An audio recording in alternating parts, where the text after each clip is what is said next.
પાર્વતીજીએ મહાદેવજીને પૂછ્યું કે આ તમારા જે ગળામાં મુંડમાળા છે, મુંડમાળા, યસ, આ કોની છે? નારદજીએ કીધું તું ને અમુક સવાલ પૂછો તમે, મુંડમાળા કોઈ હારો માણસ ખોપરા પહેરે, બરોબર, બીજાની ખોપરી લઈને પહેર્યા છે.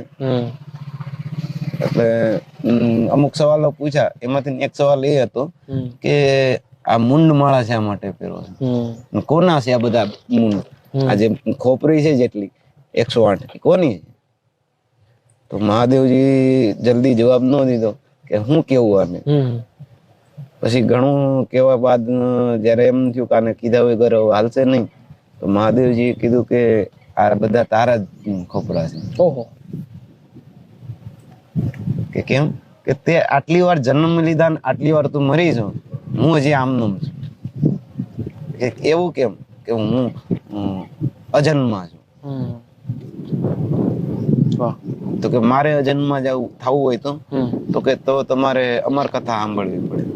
જે અમરનાથમાં પાર્વતીજીને લઈ જાય ત્યારબાદ પાર્વતી પછી કોઈ જન્મ નથી, એવું શાસ્ત્ર પ્રમાણે જોવામાં આવે છે કે પાર્વતીનો જન્મ થયો ત્યારબાદ સતીના જન્મ પછી કોઈ જન્મ પાર્વતીજીનો શક્તિનો નહીં થયો.